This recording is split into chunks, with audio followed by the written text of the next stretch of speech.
நீங்கள் இணைந்திருப்பது சங்கமம் வானொலி. Destiny in Jesus Christ Tamil கிறிஸ்தவ வானொலி கனேடிய மண்ணிலிருந்து ஒலிபரப்பாகிறது.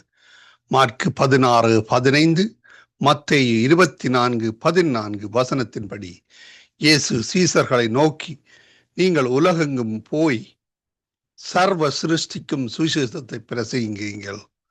ராஜ்யத்தினுடைய இந்த சுவிசேஷம் பூலோகம் எங்குமுள்ள சகல யாதிகளுக்கும் சாட்சியாக பிரசங்கப்படும். அப்பொழுது முடிவு வரும் என்ற வசனத்தின்படி ஆத்துமாக்களை பரலோகத்தில் சங்கமிக்கும் வானொலி சங்கமம். சங்கமம் சங்கமம்.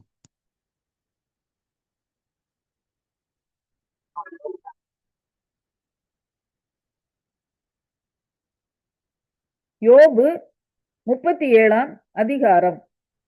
இதனால் என் இருதயம் தத்தளித்து தன்னிடத்தை விட்டு தெரிக்கிறது.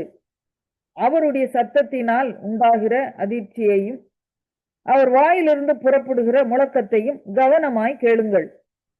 அவர் வானத்தின் கீழெங்கும் அந்த தொனியையும் பூமியின் கடையாந்தரங்கள் மேல் அதன் மின்னலையும் செல்ல விடுகிறார். அதற்கு பின்பு அவர் சத்தமாய் முழங்கி தம்முடைய மகத்துவத்தின் சத்தத்தை குமர பண்ணுகிறார். அவருடைய சத்தம் கேட்கப்படும் போது அதை தவிர்க்க முடியாது. தேவன் தம்முடைய சத்தத்தை ஆச்சரியமான விதமாய் குமுற பண்ணுகிறார். நாம் கிரகிக்க கூடாத பெரிய காரியங்களை அவர் செய்கிறார். அவர் உறைந்த மழையையும் கல் மழையையும் தம்முடைய வல்லமையின் பெருமழையையும் பார்த்து பூமியின் மேல் பெய்யுங்கள் என்று கட்டளையிடுகிறார். தாம் உண்டாக்கின சகல மனுஷரும் தம்மை அறியும்படிக்கு அவர் சகல மனுஷருடைய கையையும் முத்திரித்து போடுகிறார். அப்பொழுது காட்டு மிருகங்கள் தங்கள் குகைகளில் புகுந்து தங்கள் கெபிகளில் தங்கும். தெற்கே இருந்து சூறாவளியும் வட காற்றினால் குளிரும் வரும். தம்முடைய சுவாசத்தினால் தேவன் குளிரை கொடுக்கிறார். அப்பொழுது ஜலத்தின் மேற்பரப்பானது உறைந்து போம். அவர் நீர்த்துளிகளை மேகத்தில் ஏற்றி மின்னலினால் மேகத்தை சிதற பண்ணுகிறார். அவர் அவைகளுக்கு கட்டளையிடுகிற யாவையும் அவைகள் பூச்சக்கரத்தில் நடப்பிக்கும்படி அவர் அவைகளை தம்முடைய ஞான ஆலோசனைகளின்படியே சுற்றி திரிய பண்ணுகிறார்.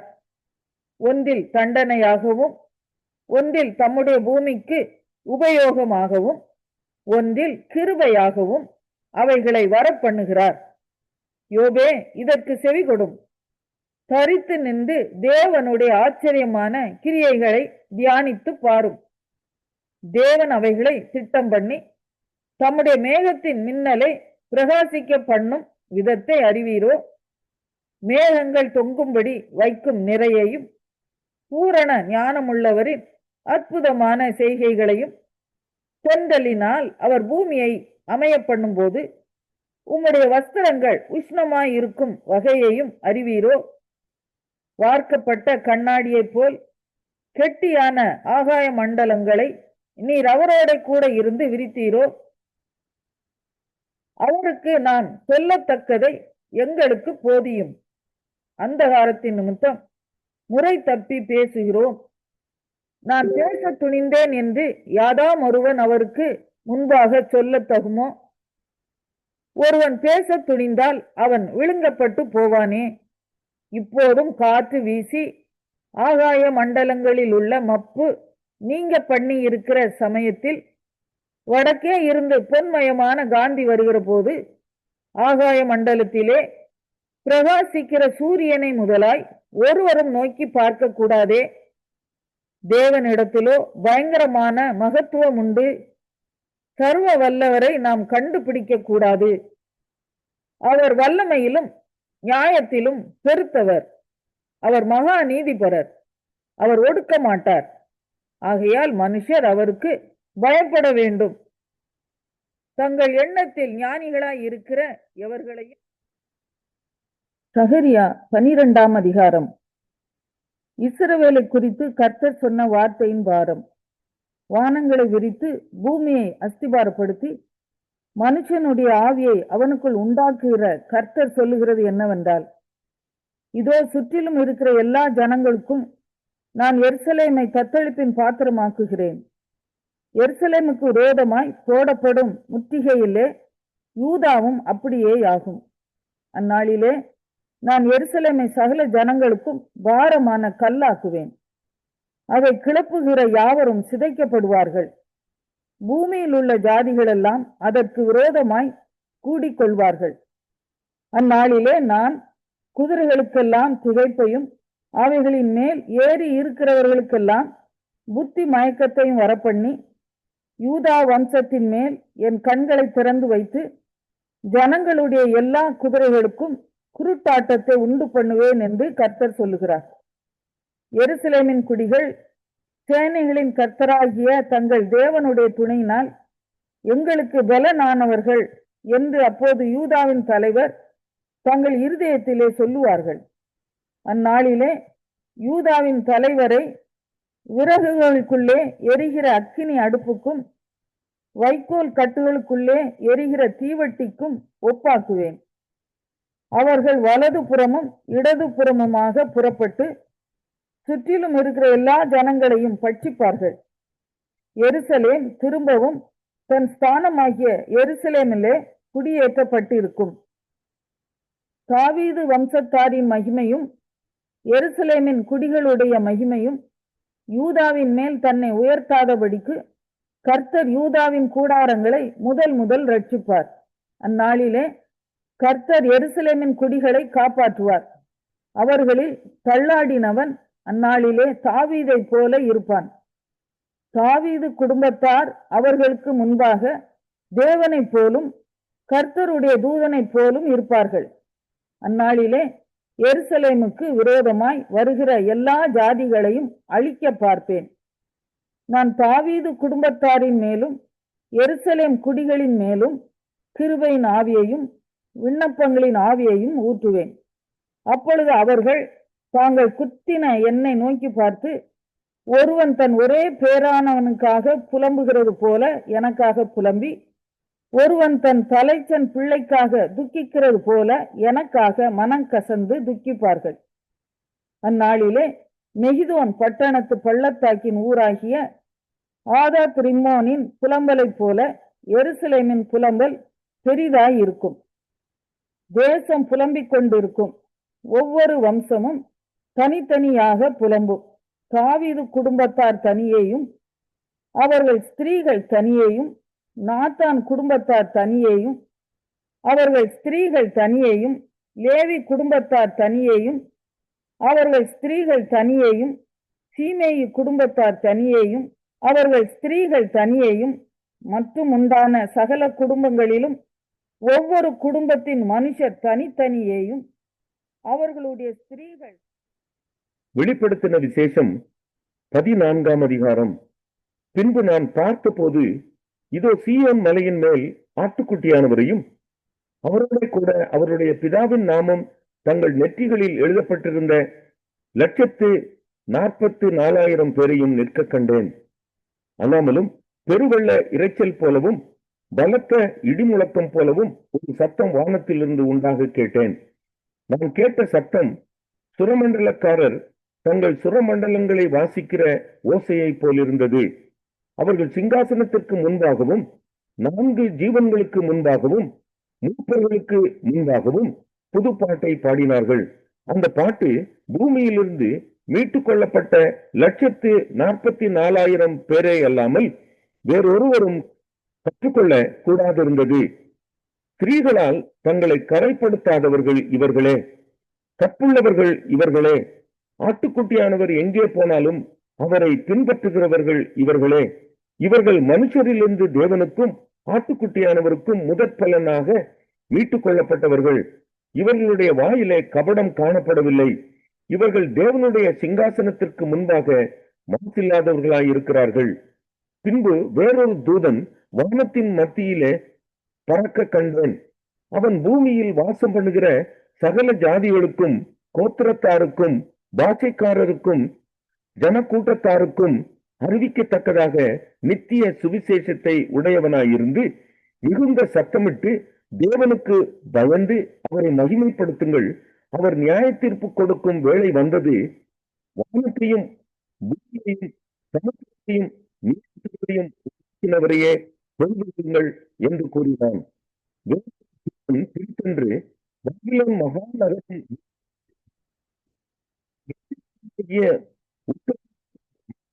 சகல ஜாதிகளுக்கும் குடிக்க கொடுத்தாளே என்றான். அவர்களுக்கு பின்னே மூன்றாம் தூதன் வந்து மிகுந்த சத்தமிட்டு மிருகத்தையும் அதன் சொரூபத்தையும் வணங்கி தன் நெற்றியிலாவது தன் கையிலாவது அதன் முத்திரையை தரித்துக் கொள்ளுகிறவன் எவனோ அவன் தேவனுடைய கோபாக்கினை ஆகிய பாத்திரத்திலே கலப்பில்லாமல் வார்க்கப்பட்ட அவருடைய உக்கிரமாகிய மதுவை குடித்து பரிசுத்த தூதர்களுக்கு முன்பாகவும் ஆட்டுக்குட்டியானவருக்கு முன்பாகவும் அக்கினியினாலும் கந்தகத்தினாலும் வாதிக்கப்படுவான். அவர்களுடைய வாதையின் புகை சதா காலங்களிலும் எழும்பும். மிருகத்தையும் அதன் சொரூபத்தையும் வணங்குகிறவர்களுக்கும் அதனுடைய நாமத்தின் முத்திரையை தரித்துக் கொள்ளுகிற எவனுக்கும் இரவும் பகலும் இளைப்பாறுதல் இராது. தேவனுடைய கற்பனைகளையும் இயேசுவின் மேலுள்ள விசுவாசத்தையும் காத்துக் கொள்ளுகிறவர்களாகிய பரிசுத்தவான்களுடைய பொறுமை இதிலே விளங்கும் என்று கூறினான். பின்பு பரலோகத்திலிருந்து ஒரு சத்தம் உண்டாக கேட்டேன். அது, கர்த்தருக்குள் மறிக்கிறவர்கள் இது முதல் பாக்கியவான்கள் என்று எழுதி அவர்கள் தங்கள் பிரயாசங்களை விட்டு ஒளிந்து இழைப்பார்கள். அவர்களுடைய கிரியைகள் அவர்களுடைய கூட போகும் என்று பற்றுகிறார் என்று சொல்லிற்று. பின்பு நான் பார்த்தபோது இதோ வெண்மையான மேகத்தையும் அந்த மேகத்தின் மேல் மனுஷகுமாரனுக்கு ஒப்பானவராய் தமது சிரசின் மேல் பொற்கிரீடத்தையும் தமது கையிலே கருக்குள்ள அறிவாளையும் உடைய ஒருவர் உட்கார்ந்திருக்கிறதையும் கண்டேன். அப்பொழுது வேறொரு தூதன் தேவாலயத்திலிருந்து புறப்பட்டு மேகத்தின் மேல் உட்கார்ந்திருக்கிறவரை நோக்கி, பூமியின் பயிர் முதிர்ந்தது, அறுக்கிறதற்கு காலம் வந்தது, ஆகையால் உன்னுடைய அறிவாளை நீட்டி அறுத்துவிடும் என்று மிகுந்த சத்தமிட்டு சொன்னான். அப்பொழுது மேகத்தின் மேல் உட்கார்ந்தவர் தமது அறிவாளை பூமியின் மேல் நீட்டினார். பூமியின் விளைவு அறுப்புண்டது.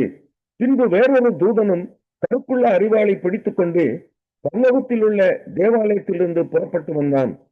அக்னியின் மேல் அதிகாரமுள்ள வேறொரு தூதனும் பலிபீடத்திலிருந்து புறப்பட்டு வந்து கருக்குள்ள அறிவாளை பிடித்திருக்கிறவனை நோக்கி, பூமியின் திராட்சை பழங்கள் பழுத்திருக்கிறது, கருக்குள்ள உமது அறிவாளை நீட்டி அதன் குலைகளை அறுத்துவிடும் என்று மிகுந்த சத்தத்தோட சொன்னான்.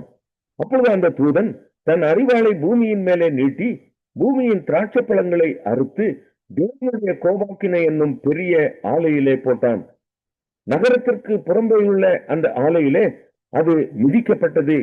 அந்த ஆலையிலிருந்து 1600 ஸ்தாதி தூரத்திற்கு ரத்தம் புறப்பட்டு குதிரை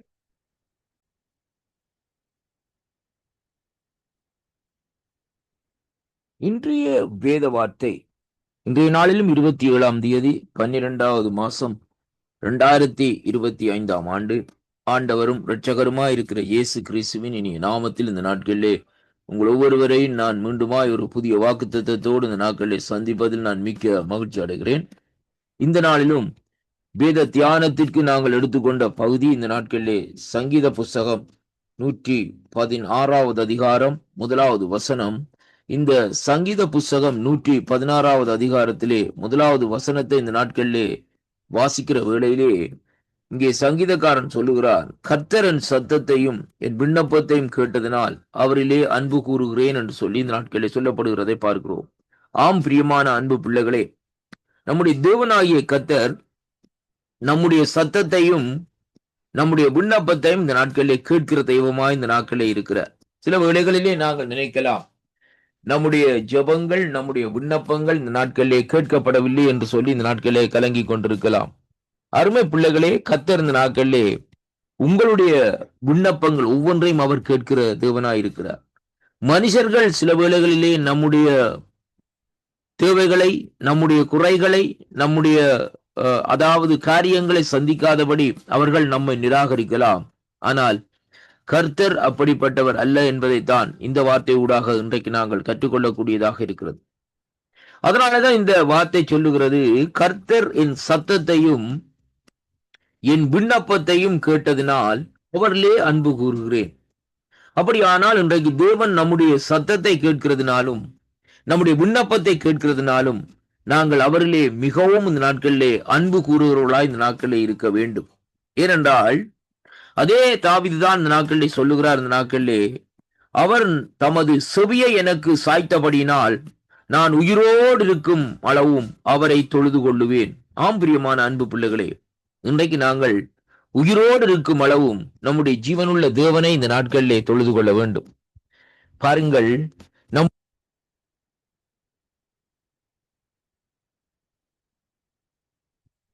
இன்றைய வேத நாட்களிலே வாசிக்கிற வேளையிலே இங்கே சங்கீதக்காரன் சொல்லுகிறார், கர்த்தரின் சத்தத்தையும் என் விண்ணப்பத்தையும் கேட்டதனால் அவரிலே அன்பு கூறுகிறேன் என்று சொல்லி இந்த நாட்களிலே சொல்லப்படுகிறதை பார்க்கிறோம். ஆம் பிரியமான அன்பு பிள்ளைகளே, நம்முடைய தேவனாகிய கர்த்தர் நம்முடைய சத்தத்தையும் நம்முடைய விண்ணப்பத்தையும் இந்த நாட்களிலே கேட்கிற தெய்வமாய் இந்த நாட்களிலே இருக்கிறார். சில வேளைகளிலே நாங்கள் நினைக்கலாம், நம்முடைய ஜெபங்கள் நம்முடைய விண்ணப்பங்கள் இந்த நாட்களிலே கேட்கப்படவில்லை என்று சொல்லி இந்த நாட்களிலே கலங்கி கொண்டிருக்கலாம். அருமை பிள்ளைகளே, கர்த்தர் இந்த நாட்களிலே உங்களுடைய விண்ணப்பங்கள் ஒவ்வொன்றையும் அவர் கேட்கிற தேவனாய் இருக்கிறார். மனுஷர்கள் சில வேளைகளிலே நம்முடைய தேவைகளை, நம்முடைய குறைகளை, நம்முடைய அதாவது காரியங்களை சந்திக்காதபடி அவர்கள் நம்மை நிராகரிக்கலாம். ஆனால் கர்த்தர் அப்படிப்பட்டவர் அல்ல என்பதைத்தான் இந்த வார்த்தை ஊடாக இன்றைக்கு நாங்கள் கற்றுக்கொள்ளக்கூடியதாக இருக்கிறது. அதனாலதான் இந்த வார்த்தை சொல்லுகிறது, கர்த்தர் என் சத்தத்தையும் என் விண்ணப்பத்தையும் கேட்டதினால் அவரிலே அன்பு கூறுகிறேன். அப்படியானால் இன்றைக்கு தேவன் நம்முடைய சத்தத்தை கேட்கிறதுனாலும் நம்முடைய விண்ணப்பத்தை கேட்கிறதுனாலும் நாங்கள் அவரிலே மிகவும் இந்த நாட்களிலே அன்பு கூறுகிறவர்களாய் இந்த நாட்களிலே இருக்க வேண்டும். ஏனென்றால் அதே தாவீதுதான் இந்த நாட்களிலே சொல்லுகிறார், இந்த நாட்களிலே அவர் தமது செவியை எனக்கு சாய்த்தபடியினால் நான் உயிரோடு இருக்கும் அளவும் அவரை தொழுது கொள்ளுவேன். ஆம் பிரியமான அன்பு பிள்ளைகளே, இன்றைக்கு நாங்கள் உயிரோடு இருக்கும் அளவும் நம்முடைய ஜீவனுள்ள தேவனை இந்த நாட்களிலே தொழுது கொள்ள வேண்டும். பாருங்கள்,